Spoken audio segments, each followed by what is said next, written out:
नमस्कार, welcome back to my channel.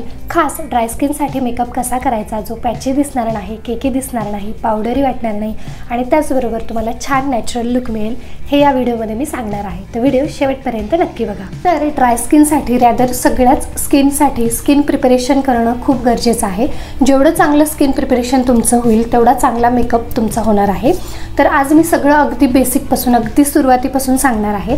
तर skin प्रिपरेशनमध्ये जो पहिला टप्पा येतो म्हणजे स्किन प्रिपरेशनमध्ये पहिली जी स्टेप येते ती म्हणजे CTM, क्लिन्झिंग, टोनिंग आणि मॉइश्चरायझिंग। तर स्टेप पहिली म्हणजे क्लिन्झिंगसाठी तुम्ही ड्राय स्किनसाठीचे जे फेस वॉश आहेत ते यूज करू शकता। तर मी करंटली जो फेस वॉश वापरत आहे तो आहे डॉट अँड कीचा जेंटल फेस वॉश। त्यानंतर येते टोनिंग। टोनिंगसाठी तुम्ही कोणताही अल्कोहोल फ्री टोनर वापरू शकता किंवा सरळ रोज वॉटर वापरलं तरीही चालेल। तर मी वापरत आहे कामा आयुर्वेदाचा प्युअर रोज वॉटर आणि अप्लाय केलेलं टोनर मी अशा पद्धतीने चेहऱ्यावरती स्प्रेड करत आहे। तर टोनर जे आपण लावलेलं आहे ते व्यवस्थित ड्राय होऊ द्यायचं आहे आणि त्यानंतर त्यावर मॉइश्चरायझर अप्लाय करायचं आहे। तर ड्राय स्किनसाठी तुम्ही ऑइल बेस किंवा क्रीम बेस मॉइश्चरायझर यूज करू शकता। मॉइश्चरायझरसाठी मी यूज करत आहे बायोडर्माचं ऑटोडर्म क्रीम मॉइश्चरायझर। इथे माझ्या संपूर्ण चेहऱ्यावरती आणि मानेला चांगल्या क्वांटिटीमध्ये मी अप्लाय केलेलं आहे आणि त्यानंतर छान मसाज करत संपूर्ण चेहऱ्यावरती मुरवणार आहे। हे जे मॉइश्चरायझर आहे ते तुम्हाला ओमेगा 3, 6 आणि 9 प्रोव्हाइड करतं आणि त्याचबरोबर लॉंग लास्टिंग हायड्रेशन देतं। ड्राय स्किन असल्यामुळे तुमचे लिप्ससुद्धा ड्राय असतात आणि आपले जे लिप्स आहेत ते मॉइश्चरायझर क्रिएट करू शकत नाहीत, म्हणजे स्वतःहून ते मॉइश्चर क्रिएट करत नाहीत। त्यामुळे लिप्सला बाहेरून मॉइश्चरायझर अप्लाय करणं गरजेचं आहे। तर लिप बामसाठी मी येथे यूज करत आहे माझा फेवरेट लिनेजचा लिप स्लिपिंग मास्क आणि हे लिप बाम मी व्यवस्थित माझ्या लिप्सवर अप्लाय केले। मॉइश्चरायझरला चेहऱ्यावरती छान मुरवल्यानंतर तुम्ही स्टोप क्रीम अप्लाय करू शकता जेणेकरून चेहऱ्यावर एक नॅचरल ग्लो येईल। पण आज मी येथे स्टोप क्रीम अप्लाय करणार नाही आहे, त्याऐवजी डायरेक्टली मी प्रायमर अप्लाय करत आहे। आता प्रायमर असं निवडा ज्यावर हायड्रेटिंग, ग्लोई किंवा इल्युमिनेटिंग प्रायमर लिहिलेलं असेल। असे जे प्रायमर्स असतात एक तर ते तुम्हाला हायड्रेशन देतात, त्याचबरोबर तुमचा मेकअप होल्ड करण्यासाठी हेल्प करतात आणि त्याचबरोबर जे फाईन लाईन्स आहेत, रिंकल्स आहेत त्यासुद्धा ब्लर आउट करण्यासाठी किंवा थोडेफार पोर जे असतील ते श्रिंक करण्याचं काम करतात। प्रायमरसाठी आज मी यूज करत आहे मार्सचं टेक अ ग्लो इल्युमिनेटिंग प्रायमर। हे जे प्रायमर आहे ते मी माझ्या चेहऱ्यावरती अप्लाय केलेलं आहे आणि त्यानंतर अगदी हलक्या हाताने माझ्या चेहऱ्यावरती ते स्प्रेड केलेलं आहे। यामध्ये माझा जो शेड आहे तो आहे मून ग्लो आणि तुम्ही बघू शकता हे जे प्रायमर आहे ते खूप छान प्रकारे प्रायमरचं काम करतं आणि त्याचबरोबर हलकासा नॅचरल ग्लोसुद्धा प्रोव्हाइड करतं। तर प्रायमर अप्लाय केल्यानंतर लगेचच कन्सिलर किंवा फाउंडेशन लावायचं नाही। प्रायमरला त्याचं काम करू देण्यासाठी थोडासा वेळ द्यायचा आहे आणि त्यामुळे येथे मी 30 सेकंद थांबणार आहे। स्किनमध्ये सीबमचं म्हणजे ऑइलचं जे प्रमाण आहे ते कमी असतं आणि त्यामुळे क्रीम बेस प्रॉडक्ट जे आहेत ते ड्राय स्किनला जास्त सूट होतात। त्यामुळे शक्यतो क्रीम बेस प्रॉडक्ट जे आहेत ते तुम्हाला यूज करायचे आहेत। तर कन्सिलरसाठी मी इथे क्रीम बेस कन्सिलर यूज करत आहे आणि त्यासाठी मी यूज करत आहे इनसाइटचं प्रो कन्सिलर पॅलेट। या पॅलेटमधील हा थोडासा डार्क जो शेड आहे तो मी पिक केलेला आहे आणि माझ्या प्रॉब्लेमॅटिक एरियाजवर हा शेड मी व्यवस्थित अप्लाय केलेला आहे। माझ्या डोळ्यांच्या खाली, ओठांच्या आजूबाजूला जो काळवंडलेपणा आहे तिथे, जेथे अनइव्हन टोन आहे तिथे हा शेड मी अप्लाय केलेला आहे आणि एका डॅम ब्युटी ब्लेंडरच्या साहाय्याने हे जे कन्सिलर आहे ते मी व्यवस्थित ब्लेंड केलं आहे। हे जे कन्सिलर आहेत ते क्रीमी आहेत, वॉटरप्रूफ आहेत, क्रीज रेझिस्टंट आहेत आणि त्याचबरोबर अफोर्डेबल रेंजमध्ये आहेत। त्यानंतर फाउंडेशनसाठी तुम्ही एकतर क्रीम बेस फाउंडेशन किंवा लिक्विड फाउंडेशन यूज करू शकतात। क्रीम बेस जे फाउंडेशन आहे ते अशा प्रकारच्या स्टिकमध्ये येतात आणि जर तुम्ही लिक्विड फाउंडेशन यूज करणार असाल तर त्या फाउंडेशनवर hydrating foundation, dewy foundation, glowy foundation किंवा इल्युमिनेटिंग फाउंडेशन, ड्राय स्किनसाठीच फाउंडेशन असं लिहिलेलं आहे का हे नक्की चेक करा आणि असं जर लिहिलेलं असेल तर ते फाउंडेशन तुमच्यासाठी। तसेच स्किन टाईपनुसार ऑनलाईन आणि ऑफलाईन फाउंडेशन कसं चूज करायचं, फाउंडेशनचा एक्झॅक्ट शेड कसा चूज करायचा याचा डिटेल व्हिडिओ मी आपल्या चॅनलवर अपलोड केलेला आहे। तो व्हिडिओ नक्की बघा, त्याची तुम्हाला नक्की हेल्प होईल। मी येथे फाउंडेशनसाठी यूज करत आहे मेकअप रिव्होल्यूशनची फाउंडेशन स्टिक। डॉटेड फॉर्ममध्ये माझ्या संपूर्ण चेहऱ्यावरती ही स्टिक मी अप्लाय केलेली आहे आणि इथे सुद्धा कानाच्या मागे आणि मानेवर फाउंडेशन लावायला विसरू नका। आणि त्यानंतर एका ओल्या ब्युटी ब्लेंडरच्या साहाय्याने हे जे फाउंडेशन आहे ते मी व्यवस्थित ब्लेंड करत आहे. क्रीम फाउंडेशन जे असतात त्यांना ब्लेंड करण्यासाठी थोडासा जास्त वेळ लागतो. लिक्विड फाउंडेशन पटकन ब्लेंड होतात, पण क्रीम फाउंडेशनसाठी थोडासा वेळ द्यावा लागतो. तर येथे मी कुठेही फास्ट फॉरवर्ड केले नाही किंवा एडिटिंगही केली नाही आहे. तर तुम्ही बघू शकता याची फाउंडेशनची जी फिनिश आहे ते खूप छान आहे, कव्हरेज खूप छान आहे आणि छानसा ड्यूई लुक तुम्हाला मिळालेला आहे.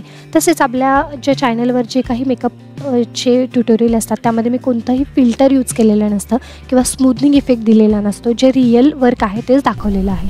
त्यानंतर मानेवर तुम्हाला डॅबिंग मोशनची गरज नाही आहे. मानेवर तुम्ही स्वॅपिंग मोशनमध्ये जे फाउंडेशन आहे ते ब्लेंड करू शकता. त्यानंतर पॅलेटमधील हा जो लाईट शेड आहे तो मी पिक केलेला आहे आणि या शेडने मी हायलायटिंग करणार आहे. माझ्या चेहऱ्याचे जे हाय पॉईंट्स आहेत ते मी हा शेड अप्लाय केला आहे आणि त्याचबरोबर डोळ्यांवर ॲज अ आय बेस म्हणून देखील अप्लाय केला आहे. त्यानंतर सेम डॅम ब्युटी ब्लेंडरने हा जो शेड आहे तो जागच्या जागी ब्लेंड करत आहे, जेणेकरून मला तो प्रॉपर हायलायटेड इफेक्ट मिळेल. हा जो शेड आहे तो मी माझ्या स्किन टोनपेक्षा 1 ते 2 शेड लायटर घेतलेला आहे.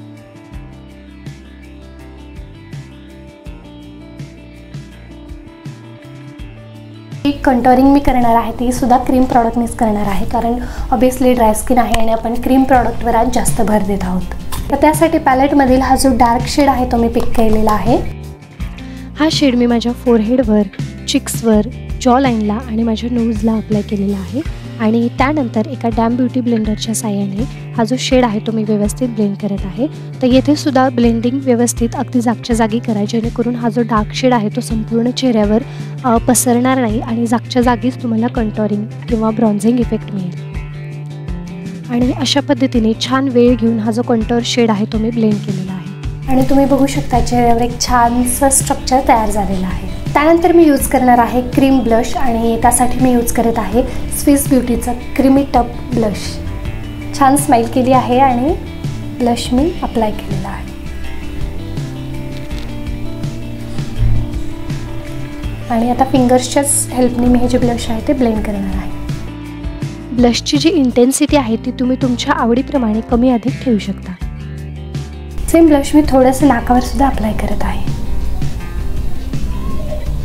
आता जर तुम्ही नोटीस केलं असेल तर मी सगळे जे क्रीम प्रॉडक्ट आहेत ते आता लावून घेत आहे. जसं की कन्सिलर लावलं, त्यानंतर क्रीम फाउंडेशन लावलं, त्यानंतर क्रीम कंटोर लावलं, क्रीम ब्लश लावलं आणि आता मी क्रीम हायलायटरसुद्धा लावणार आहे. आणि यानंतर आपण पावडर लावणार आहोत. हायलायटरसाठी यूज करत आहे इनसाइट कॉस्मॅटिक्सचा हायलायटर. माझ्या चेहऱ्यावरील हाय पॉईंट्सवर आणि त्याचबरोबर माझ्या भुवयांच्या एक्झॅक्ट खाली हे हायलायटर मी अप्लाय केलेलं आहे आणि त्यानंतर ब्युटी ब्लेंडरच्या साहाय्याने हे हायलायटर मी ब्लेंड करणार आहे. आज मी सिल्वर ज्वेलरी घालणार आहे आणि त्याचबरोबर माझ्या साडीमध्ये कुठेही गोल्डन नाही आहे, त्यामुळे मी सिल्वर हायलायटर चूज केलं. आता तुमची ड्राय स्किन आहे तो कॉम्पॅक्टऐवजी तुम्ही लूज पावडर वापरा, कारण लूज पावडरचे जे पार्टिकल्स असतात ते खूप फाईन असतात आणि त्यामुळे तुमचा जो मेकअप आहे तो व्यवस्थित सेट होतो आणि त्याचबरोबर तुमचा जो फेस आहे तो खूप पावडरी वाटत नाही. तो आपला जो बेस आहे तो मी लूज पावडरने सेट करत आहे आणि लूज पावडर जे यूज केलेलं आहे ते आहे स्विस ब्युटीचं लूज पावडर. शेड आहे ट्रान्सपरंट. अशा पद्धतीने टॅपिंग मोशनमध्ये माझा संपूर्ण चेहरा मी लूज पावडरने सेट केला आहे. त्याचबरोबर तुमची मान सेट करणंसुद्धा विसरू नका. एक्सेस जे पावडर आहे ते मी अशा पद्धतीने पावडर ब्रशच्या साहाय्याने रिमूव्ह केलेलं आहे. आय मेकअपसाठी मी यूज करत आहे हुडा ब्युटीचं डेझर्ट डस्क आयशॅडो पॅलेट. या पॅलेटमधील हा पर्पल शेड मी पिक केलेला आहे आणि एका ब्लेंडिंग ब्रशच्या साहाय्याने माझ्या संपूर्ण लीडवर हा जो कलर आहे तो प्लेस करत आहे. थोडासा कलर घ्यायचा आहे आणि तो त्यानंतर ब्लेंड करायचा आहे. येथे कलरची इंटेन्सिटी तुम्ही तुमच्या मनानुसार कमी अधिक ठेवू शकता. त्यानंतर एका फ्लॅट ब्रशच्या साहाय्याने हा सेम पर्पल कलर मी माझ्या आउटर कॉर्नरला आणि इनर कॉर्नरला व्यवस्थित प्लेस करत आहे. येथे सुद्धा कलरची जी इंटेन्सिटी आहे ती तुम्ही तुमच्या आवडीप्रमाणे ठेवू शकता. त्यानंतर सेम पर्पल शेड मी माझ्या डोळ्यांच्या खाली देखील अप्लाय केलेला आहे. त्यानंतर पॅलेटमधील हा जो शिमर शेड आहे तो मी पिक केलेला आहे आणि माझ्या बोटांच्या साहाय्याने हा जो शिमर शेड आहे तो मी अशा पद्धतीने प्लेस करत आहे आणि त्याला ब्लेंड करत आहे. ही जी लाईन क्रिएट झालेली आहे त्यालासुद्धा आपण डिफ्यूज करणार आहोत. त्यामुळे एका छोट्या पेन्सिल ब्रशने ही जी लाईन आहे ती मी डिफ्यूज केलेली आहे.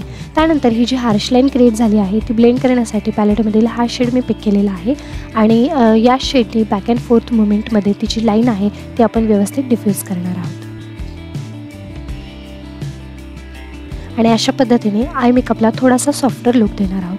काजळसाठी मी यूज करत आहे L18चं काजळ आणि हे काजळ मी माझ्या वॉटर लाईनला अप्लाय करत आहे. लायनरसाठी मी यूज करत आहे NYBेजचं ट्रूली मॅट लिक्विड लायनर आणि या लायनरने मी मीडियम लायनर ड्रॉ करत आहे। हे जे लायनर आहे ते वॉटरप्रूफ आहे आणि स्मच प्रूफ आहे, त्यामुळे डेली यूजसाठी सुद्धा खूप छान आहे। त्यानंतर मी यूज करत आहे स्विस ब्युटीचा मस्कारा, जो माझा सध्याचा फेवरेट मस्कारा आहे आणि या मस्काराने मी माझ्या अप्पर लॅश लाईनला आणि लोअर लॅश लाईनला छान एकच कोट देणार आहे, कारण हा जो मस्कारा आहे तो भरपूर व्हॉल्यूम तुम्हाला प्रोव्हाइड करतो, त्यामुळे एक कोट पुरेसा आहे। आयब्रोसाठी मी यूज करत आहे ब्लू हेवनची प्रो परफेक्ट आयब्रो पेन्सिल आणि जिथे जिथे मला गॅप आहेत किंवा स्पार्स एरियाज आहेत अशा ठिकाणी अगदी हलक्या हाताने मी माझी आयब्रो फिल केलेली आहे। त्यानंतर पेन्सिलसोबत येणाऱ्या स्पुलीने अशा पद्धतीने आयब्रो कोम करून सेट करत आहे। अशा पद्धतीने मी दोन्ही डोळ्यांचा मेकअप केलेला आहे। त्यानंतर सेम हायलायटर मी माझ्या डोळ्यांच्या इनर कॉर्नरला आणि वॉटर लाईनच्या एक्झॅक्ट खाली अप्लाय केलेला आहे। त्यानंतर लिपस्टिकसाठी आज मी 2 शेड वापरणार आहे आणि लिपस्टिक जे यूज करत आहे ते आहे जस्ट हबचं आयुर्वेदिक लिपस्टिक। यामधील पहिला जो शेड आहे तो मी आधी अप्लाय केलेला आहे आणि त्यानंतर दुसरा जो शेड आहे तो मी त्यावर अप्लाय करत आहे, जेणेकरून मला जो परफेक्ट शेड हवा आहे तो परफेक्ट शेड मला मिळेल।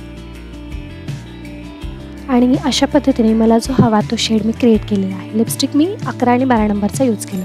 आता हा जो मेकअप आहे तो सेट करण्यासाठी सेटिंग स्प्रे यूज करणार आहोत, पण सेटिंग स्प्रे जेव्हा तुम्ही चूज करणार असता तेव्हा मॅट सेटिंग स्प्रेऐवजी ड्यूई सेटिंग स्प्रे जे आहेत ते यूज करा। तर मी इथे यूज करत आहे शुगरचा grand finale dewy setting spray. तर सेटिंग स्प्रे कधी पण आधी शेक करायचा आहे आणि त्यानंतर अप्लाय करायचा आहे।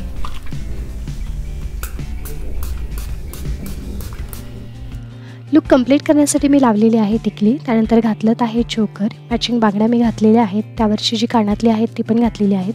हेअरस्टाईल कंप्लीट केलेली आहे आणि हेअर ॲक्सेसरीज म्हणून मॅचिंग फुलं मी इथे लावत आहे। एका साईडला मी ही जी मॅचिंग फुलं आहेत ती लावलेली आहेत आणि हा आहे आपला फायनल लुक। तसेच ड्राय स्किनसाठी खूप हेल्पफुल आणि इन्फॉर्मेटिव्ह व्हिडिओ मी शूट केलेला आहे, जो मी लवकरच चॅनलवर अपलोड करणार आहे। त्यामुळे तुम्ही जर चॅनलला सबस्क्राईब केले नसेल तर चॅनलला नक्की सबस्क्राईब करा आणि जी बेल आयकॉन आहे ती सुद्धा हिट करा, जेणेकरून माझ्या व्हिडिओचं नोटिफिकेशन तुमच्यापर्यंत पोहोचेल। आणि हा होता आजचा लुक। व्हिडिओ कसा वाटला मला नक्की सांगा आणि आवडला असेल तर व्हिडिओला लाईक, शेअर आणि चॅनलला सबस्क्राईब करायला विसरू नका।